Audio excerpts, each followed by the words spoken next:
बिस्मिल्लाहिर्रहमानिर्रहीम। अस्सलामु अलैकुम नाज़रीन, AWC एग्री के साथ मैं हूं आपका मेज़बान ताहिर नदीम। नाज़रीन, आज हमारे साथ साबिक deputy director life stock doctor Tahir Hussain Rana साहब हमारे साथ मौजूद हैं। आप पोल्ट्री डिज़ीज़ के हवाले से एक वसी तजर्बा रखते हैं और इस वक्त हमारी जो पोल्ट्री की सनत है वो अरबों रुपए पर मुहित है और लाखों लोगों का रोज़गार उससे वाबस्ता है। मुल्क में प्रोटीन की ज़रूरियात को पूरा करने के लिए पोल्ट्री फार्मिंग इंतहाई अहम किरदार अदा कर रही है। हमारे फार्मर्स मुख्तलिफ़ मसाइल का शिकार रहते हैं। इन मसाइल को मद्देनज़र रखते हुए आज हमने डॉक्टर साहब को जहमत दी है कि वो हमारे पोल्ट्री फार्मर्स की रहनुमाई करेंगे। यकीनन हमारे फार्मर्स को डॉक्टर साहब के मशवरों का ज़रूर फ़ायदा होगा। अस्सलाम वालेकुम डॉक्टर साहब। बहुत बहुत शुक्रिया डॉक्टर साहब, आपने हमें टाइम दिया। Sir welcome. तो डॉक्टर साहब, आप माशाल्लाह बहुत वसी तजर्बा रखते हैं पोल्ट्री डिज़ीज़ के हवाले से, पोल्ट्री फार्मिंग के हवाले से। तो आप हमें बताएंगे कि इन दिनों हमारे जो फार्मर्स हैं वो पोल्ट्री डिज़ीज़ के हवाले से किन मुश्किलात का शिकार हैं और वो उनको ओवरकम करने में परेशानी से दो चार हैं।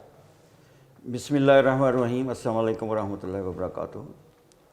ताहिर साहब, आजकल प्रॉब्लम जो है पोल्ट्री फार्मर्स को बहुत ज़्यादा हैं, इसलिए कि बेसिक चीज़ जो चूज़े के लिए वो खुराक की क्वालिटी मतवाज़न खुराक की ज़रूरत होती है।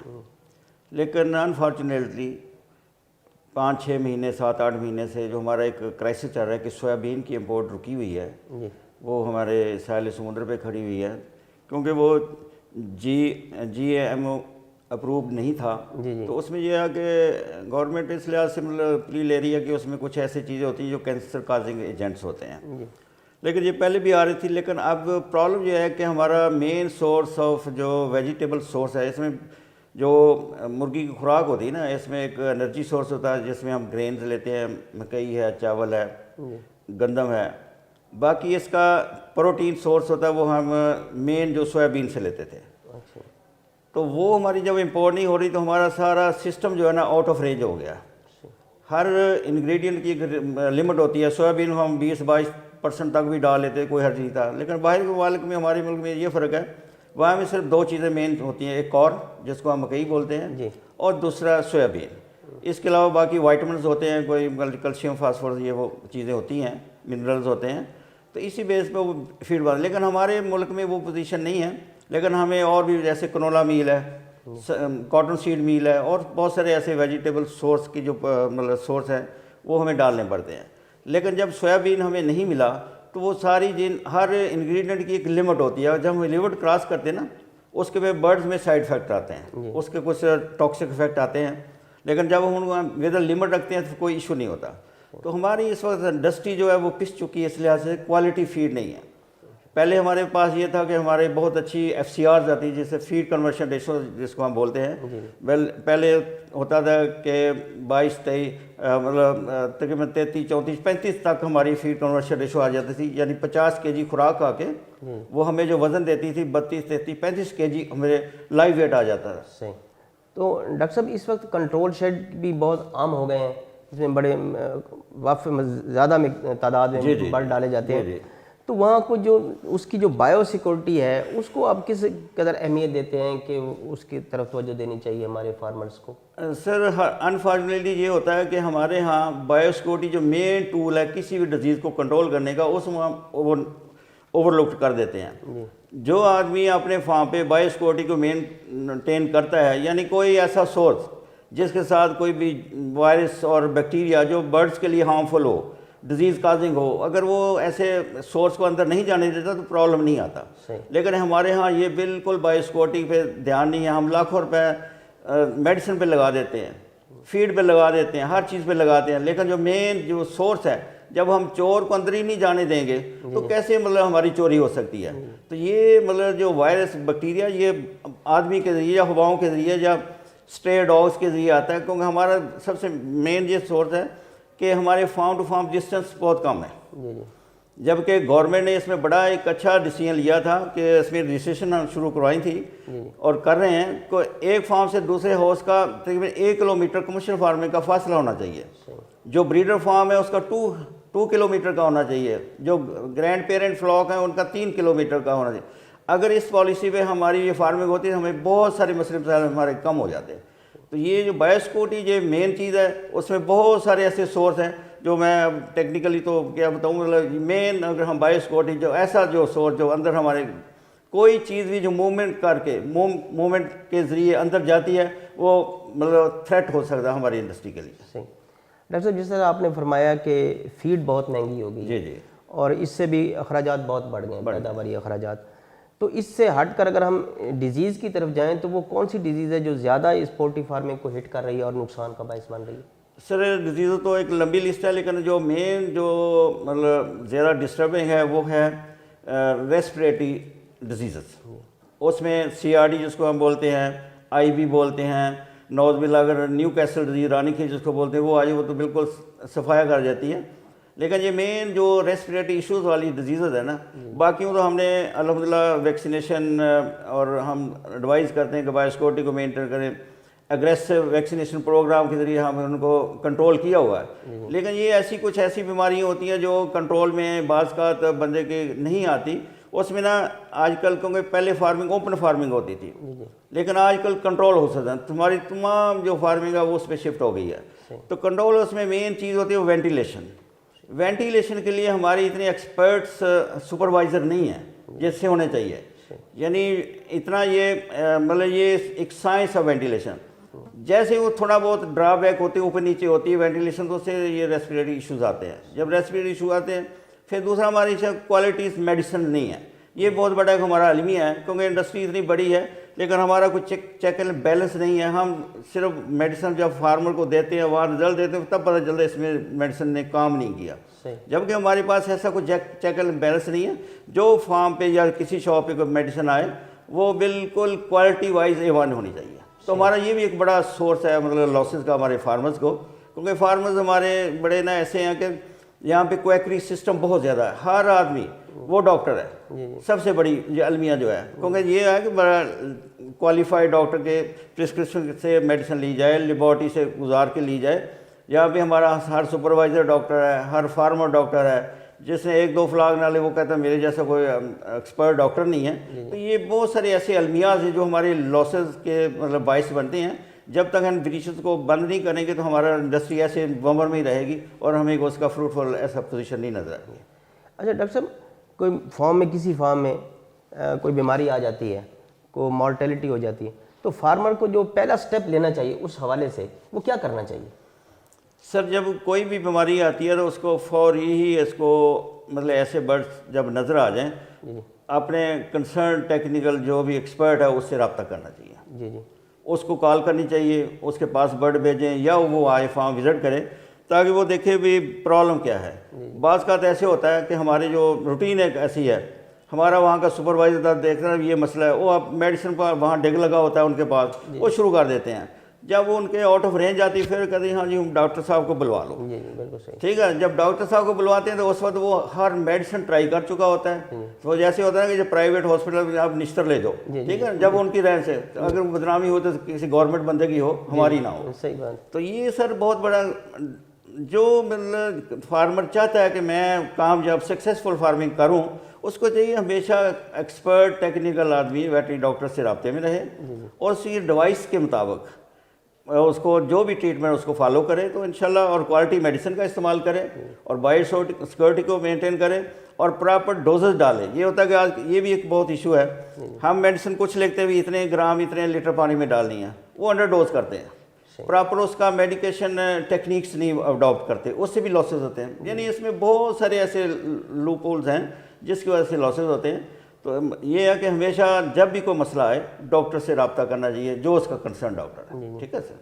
तो डॉक्टर साहब जो मॉर्टेलिटी हो जाती है उन बर्ड्स को डिस्पोज ऑफ करने का भी कोई समझते हैं कोई ख़ास तरीका होना चाहिए? सर बहुत ज़रूरी है यही, क्योंकि हम कहते हैं ना कि हमारा नुकसान हो रहा तो दूसरों का भी हो जाए। जबकि जो गवर्नमेंट ने ये रजिस्ट्रेशन फार्मिंग की शुरू करवाई है उसमें रूल्स में लिखा हुआ कि पिट होनी चाहिए फार्म पे, डीप पिट होना चाहिए, जो मोर्टेलिटी हो उसका पोस्टमार्टम करने के बाद उसमें उसको दफन कर दिया जाए। ठीक है ना। तो हम क्या करते हैं, हम लैंड स्प्रेडिंग कर देते हैं, बाहर फेंक देते हैं, नहरों में डाल देते हैं। उससे क्या होता है, आपके फार्म में तो मसला आया हुआ, तो आप दूसरों का क्यों खाना ख़राब करते हैं? दूसरों का अच्छा सोचेंगे तो हमारा ऑटोमेटिकली अल्लाह की तरफ से अच्छा होगा। तो हमारी ये रूटीन हमने बिल्कुल मतलब इस वाले से एहसास नहीं है कि यार हमारा तो नुकसान हो रहा, तो वो बाहर फेंकेंगे, कुत्ते आएंगे, बिल्ले आएंगे, वो कौवे शवे उड़ा उड़ा के वो फिर सारे पूरा एरिया इन्फेक्टेड हो जाता है। तो इसमें बेस्ट हाल यही है जो गवर्नमेंट ने तजवीज़ भी किया हुआ है कि पिट जो है वो होनी चाहिए, वहाँ पे कुआं शुआं गोद के वहाँ पे कोई मोर्टेलिटी उसमें फेंक देनी चाहिए और उसका चूना गिरा देना चाहिए ताकि उस पर, और उसका प्रॉपर कवर भी होना चाहिए। हमारा तरीक़ेकार क्या है कि हम सिर्फ एनर्जी को सेव करने के लिए, फ्यूल को सेव करने के लिए, हम जैसे चूजा अभी आ रहा होता है और जी ब्रूडर ऑन कर दो, तो उससे ये होता है कि वो जो टेम्परेचर वेरिएशन होती है नज़दीक उसके तो टेम्परेचर मेंटेन हो जाएगा, लेकिन जो सराउंडिंग में जो फार फ्लंग एरिया जो है हाउस का, वहाँ पे टेम्परेचर मेंटेन नहीं होगा। ता वक्त कि उसको 24 आवर कम से कम चलाया जाए ताकि होमोजीनियसली मतलब टोटल एक जैसा टेम्परेचर मेंटेन हो, ठीक है। और चूजे के लेवल का हम उसको ज़रा काउंट करते हैं, वो तकरीबन 32 सेंटीग्रेड के राउंड अबाउट, और फिर रोज़ाना बेस पे 0.1 या 0.3 के हिसाब से रूल्स हैं डिफरेंट, उसको कम करते आना चाहिए, लेकिन बेसिक चीज़ उसको जो रिक्वायर्ड टेम्परेचर है वो मेंटेन करना चाहिए, ठीक है ना जी। तो बाकी जो उसकी मेडिकेशन है वो उनके कंसर्न डॉक्टर साहब अच्छी तरह समझते हैं उसको, लेकिन मेन जो चीज़ है वो टेम्परेचर को मेंटेन करना है और उसकी स्पेस जो है रिक्वायर्ड स्पेस वो देनी है, फिर फीडिंग स्पेस है उसके ट्रेस कितनी रखनी है, फिर मतलब ऐसी चीज़ें बहुत सारी ऐसी होती हैं जो मतलब उसको करना चाहिए। तो डॉक्टर साहब ये जो मेडिसिन देनी होती है उनकी कोई प्रॉपर डोजेज का भी कोई ख्याल रखना चाहिए, उनकी जो मुर्गियों को देनी है उनकी खुराक हर बर्ड तक प्रॉपरली पहुंच जाए, उसका भी कोई? सर डेफिनेटली जब हम प्रॉपर डोज ही नहीं देंगे जी, तो अब ये होता है कि हर मेडिसिन पे लिखा होता है कि इसकी डोजेज ये है, जब तक हम यानी 1 ग्राम पर लीटर है या बर्ड्स में इतने उसके mg जाने चाहिए 24 आवर के लिए जो भी है, तो सर जब हम उसको पूरा उसको नहीं देंगे तो हमारा जो आगे दुश्मन बैठा हुआ बैक्टीरिया जो वायरस वो कैसे किल होगा। तो उसकी प्रॉपर डोजेज, मैंने पहले ही कहा कि प्रॉपर डोजेज जो है ना वो बड़ी ज़रूरी है, इम्पॉर्टेंट है। दवाई क्वालिटी जितनी मर्जी क्वालिटी की हो, जब उसकी डोज ही ना दी जाए प्रॉपर तो उसका फ़ायदा कोई नहीं है। तो इसलिए उसका अब वैक्सीन करते हैं उसकी डोज प्रॉपर होनी चाहिए और उसका तरीक़ेकार ठीक होना चाहिए। बाकी मेडिसिन बाज का ये भी होता है कि कुछ बीमारियाँ ऐसी होती है कि 24 घंटे में या 36 घंटे में उसका रिस्पॉन्स बेहतर हो जाता बर्ड, तो फार्मर कहते हैं यार पैसे लग रहे हैं तो इसको छोड़ देते हैं, लेकिन वो 2-4 दिन बाद इतनी सीरियस पोजीशन में आती है वो मेडिसिन काम ही नहीं करती। बिल्कुल सही। अब फार्मर को ये जहन में रखना चाहिए जब कोई भी डिजीज़ आती है उसमें बहुत सारे जो हिडन लॉसेज है वो आपको नहीं पता होता। सबसे हिडन लॉस ये है कि बर्ड की इंटेक कम हो जाती है, ठीक है। इंटेक जब कम होती है तो बर्ड का जो है वेट गेनिंग जो है ना, जो उसने करना होता है से 50 ग्राम करना, वो हो सकता है 20 ग्राम पे आ जाए, ठीक है ना, वो एक लॉस है। फिर उसकी मोर्टेलिटी जो बात हो रही है उसका एक लॉस है। तो कम मेडिसिन देंगे उससे ये एक दूसरा लॉस होगा कि उसको बार बार मेडिकेशन पे जाना पड़ेगा। जब बार बार मेडिकेशन पे जाना करे उसकी कॉस्ट ऑफ मतलब मेडिकेशन बहुत ज़्यादा बढ़ जाएगी, लेकिन रिजल्ट्स भी उस वक्त ऐसे अच्छे नहीं मिलेंगे जो डिज़ायर रिजल्ट होते हैं, ठीक है ना। डॉक्टर साहब ये जो कंट्रोल शेड वाले लोग हैं उनको तो ज़ाहिर चीज़ें बड़ी कंट्रोल कर लेते हैं, लेकिन अभी भी कुछ हमारे छोटे फार्मर हैं जो मतलब उनके कंट्रोल शेड नहीं है, ओपन शेड हैं, उनके लिए और मुर्गियाँ भी अलग अलग डालते हैं, किसी ने ब्रायलर डाली है, किसी ने मिस्री डाली है या किसी ने लेयर डाली है, तो इनको कोई आप डिफ्रेंशिएट करते हैं कि किसको क्या ख्याल है? खासकर ओपन जो छोटे फार्मर हैं उनको किस किस्म की ज़्यादा ख्याल रखना चाहिए? सर सेम थीम तो प्रिंसिपल तो सेम है, ठीक है ना जी, लेकिन जो हमारे फार्मर ओपन फार्मिंग ये तो बिल्कुल ख़त्म हो जाएंगे। कुछ ऐसी पॉकेट्स हैं जैसे मियाँ चन्नू है, खानेवाल है, लिया साइड है, वहाँ पे अदरवाइज ये तो बिल्कुल ख़त्म होगी ना। सही, क्योंकि अब इसका ये अलमिया कि इसका जो कसाई है ना वो भी माल नहीं लेता, क्योंकि इसका मीट का उसकी जो मतलब देखेंगे अगर 1 kg मीट जो है ना जी, अगर कंट्रोल उसका बर्ड है वो 1 किलो 300 ग्राम 350 ग्राम से 1 kg निकल आएगा। जो ओपन का है वो 1 किलो 600 ग्राम से निकला है। अच्छा, तो वो मतलब डिफरेंस जो आता है ना, कसाई वो प्रेफर करता है कि मैं कंट्रोल उसका बढ़ लूँ, ठीक है ना जी।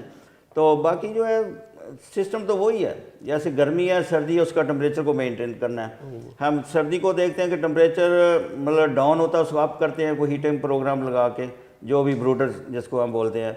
लेकिन दूसरा बात ये होती है कि ओपन शेड की बात कर रहा हूँ, जब गर्मी होती है उसका टेम्परेचर उसकी रेंज से हाई होता है, तो हम उसको डाउन करने के लिए कुछ नहीं करते, वो बड़ा ज़रूरी है, क्योंकि उसका टेम्परेचर जो रिक्वायर्ड टेम्परेचर है वो मेंटेन करना, सर्दी हो गर्मी हो, ज़रूरी है। जो गर्मी में वो 40 प्लस चला जाएगा, सर्दी में वो 16 या 20 बिलो हो जाएगा, तो हम उसको हीट करके ऊपर लाते हैं। लेकिन गर्मी में जो ऊपर जाता है उसको डाउन करने की कुछ नहीं करते, उससे ये ड्रॉप होगा, डिहाइड्रेशन हो जाती है बर्ड को, उसकी परफॉर्मेंस पुअर हो जाती है, जो वेट गेन उसने करना होता है वो नहीं करता। तो बहुत सारी ऐसी चीज़ें होती हैं, और वेंटिलेशन को खास तौर पे उसको मेन ज़रूर करना चाहिए।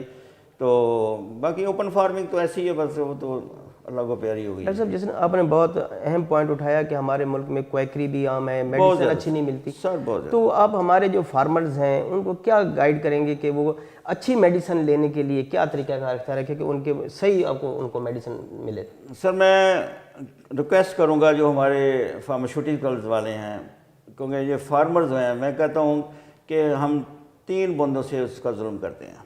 पहली बार डॉक्टर है, उसको वो धोखे में आता है। मेडिसिन डेफिनेटली फील्ड में हमारे बच्चे फिर रहे हैं, वो बेचारों की ड्यूटी है, लेकिन जो पीछे हमारे हजरात हैं ना, उनको चाहिए कि क्वालिटी बेस्ड मेडिसिन दें। फिर हम जो फार्मर को लिखते हैं उसके साथ धोखा होता है। तीसरा, जो बर्ड बेज़बान है उसके साथ धोखा होता है। ठीक है ना? तो मेरी यही गुजारिश है कि क्वालिटी मेडिसिन हमें प्रोवाइड की जाए, ताकि देखना जब एक सिपाही जितना भी बड़ा दलेर होगा, जब उसके पास हथियार ही अच्छा नहीं, वो कैसे लड़ाई करेगा? ठीक है ना? तो ये मेन चीज़ जो है ना कि हमारी जो फार्मास्यूटिकल वाले इंडस्ट्री है ना, इसको ज़रा केयर करनी चाहिए इस वाले से, क्वालिटी मेडिसिन दें, ताकि हमारा फार्मर जो है ना वो मतलब जब भी मसला है अच्छी दवाई डाले और उसको उसका रिस्पांस मिले और वो अपने मतलब लॉस को कवर कर सके। लेकिन डॉक्टर साहब, दो दूर दराज इलाकों में फार फ्लंग एरिया में फार्मर्स रहते हैं, उनको तो मेडिसिन के हवाले से मजीद मुश्किलात का सामना करना पड़ता होगा। नहीं सर, आजकल वो ट्रेंड चेंज हो गया, अब हर जगह पे मेडिसिन, वहाँ डिस्ट्रीब्यूटर्स बैठे हैं, हर जो उस एरिया को फीड करते हैं। अब डिस्ट्रीब्यूटर पे डिपेंड करता है वो कितनी अच्छी मेडिसिन आगे फार्मर्स को प्रोवाइड करता है। ये बेसिकली डिस्ट्रीब्यूटर की जिम्मेदारी है, क्योंकि देखो ना, एक चीज़ हम एक फॉर्म पे इस्तेमाल करते हैं, अगर उस पर रिस्पॉन्स नहीं आ रहा तो इट्स मीन उसमें कुछ नहीं है, तो उसको साइड पे करना चाहिए, डिस्करेज करना चाहिए। ठीक है ना? अच्छी मेडिसिन हम दें, ये ना कोई हम सिर्फ पैसे कमाने, पैसे तो कुछ भी नहीं, इंसान तो एक सांस, एक बुलबुला है ना पानी पे। ठीक है? ये पैसे शैसे सब इधर ही रह जाएंगे, सारा कुछ इधर जानी इंसान के साथ इंसानियत है। ठीक है ना? तो मैं यही गुजारिश करूँगा, मतलब इसमें हमें सबको मतलब अपना इनपुट डालनी चाहिए, अच्छी मेडिसिन लिखनी चाहिए, अच्छी मेडिसिन हमें प्रोवाइड होनी चाहिए सोर्सेज से, और फार्मर्स को हमारे साथ कोऑपरेट करना चाहिए। जैसे हम उनको एडवाइस करें, क्वैकरी पे ना जाएं, अच्छे डॉक्टर्स के साथ राब्ते में रहें, ताकि उसका कम से कम लॉस हो। डॉक्टर साहब, फार्मास्यूटिकल कंपनी की तो एक जिम्मेदारी बनती है कि वो अच्छी मेडिसिन दें। जी बिल्कुल। उसकी जो प्रिकॉशन लिखे वो सामने होने चाहिए, जो उसके इंग्रेडिएंट्स हैं वो वाज़ेह जी होने बिल्कुल। चाहिए। हाँ जी। लेकिन इसमें आप समझते हैं कि हुकूमत की भी कोई जिम्मेदारी बनती है कि वो इसको रोकने के लिए जो एक मैल प्रैक्टिस हो रही है, क्या मतलब है? सर जी, हमारे पूरे ड्रग्स मतलब रूल्स हैं, सारे कोई ड्रग इंस्पेक्टर्स हैं सर, उनको अपना पार्ट प्ले करना चाहिए। बस मैं आगे कुछ नहीं बोलता। जी बिल्कुल। उनको अपना जो भी अपना हिस्सा उसने, ताकि हमारा जो एंड यूज़र है ना जी, खा वो ह्यूमन साइड का हो, खा वो पोल्ट्री साइड का, लाइफ स्टॉक का हो, एंड यूज़र जो है वो उसको A1 क्वालिटी मेडिसिन जाए, तो हम सारे उस जहाज में शामिल हो जाएंगे। बिल्कुल सही। ठीक है ना सर?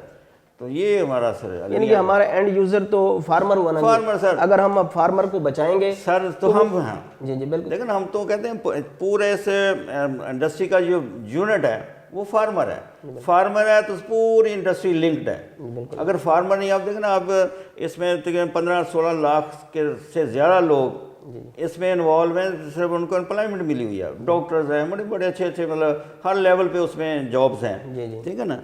तो हमारी पूरी इंडस्ट्री शेकन हो जाती है उस वक्त जब ये प्रॉब्लम आते हैं। बिल्कुल सही। तो हमारा जो एंड यूज़र है वो फार्मर है। फार्मर की हम बेहतरी सोचेंगे तो डेफिनेटली हम सब लिंक्ड हैं, सारा हमें अच्छी प्रोटीन। फिर हमारा देखो ना, आगे कंज्यूमर है, फार्मर के बाद वो तो एक प्रोड्यूसर है ना जी, आगे हमारा कंज्यूमर है।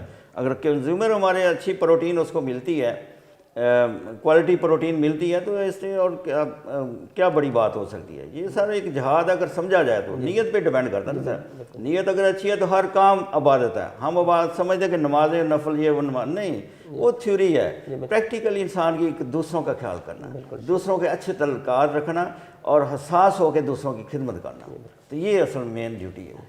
बहुत बहुत शुक्रिया डॉक्टर साहब, आपने मुझे टाइम दिया। Sir thank you. नाजरीन, जैसा कि आपने देखा कि डॉक्टर साहब ने बहुत ही प्यारे अंदाज में न सिर्फ फार्मर्स को उनके मसाइल से आगाह किया, उनको एहतियाती तदाबीर से आगाह किया, बल्कि ये भी बताया कि ये पोल्ट्री की सनद है एक वसी पैमाने पर मुश्तमिल है, लाखों लोगों का रोज़गार वाबस्ता है और एक प्रोटीन भी मिल रहा है। तो हम सब को मिलकर इस सनद को इसकी बढ़ोतरी के लिए, इसकी अफजाइश के लिए, इसकी तरक्की के लिए अपना किरदार अदा करना चाहिए। हर प्लेयर जो है उसको अपना रोल अदा करना चाहिए ताकि ये जो सनद है ये फले फूले और हमारे मुल्क की माशी हालत बेहतर हो। आज तक के लिए इतना ही। अपने मेज़बान ताहिर नदीम को आइंदा प्रोग्राम तक दीजिए इजाज़त। अल्लाह निगहबान।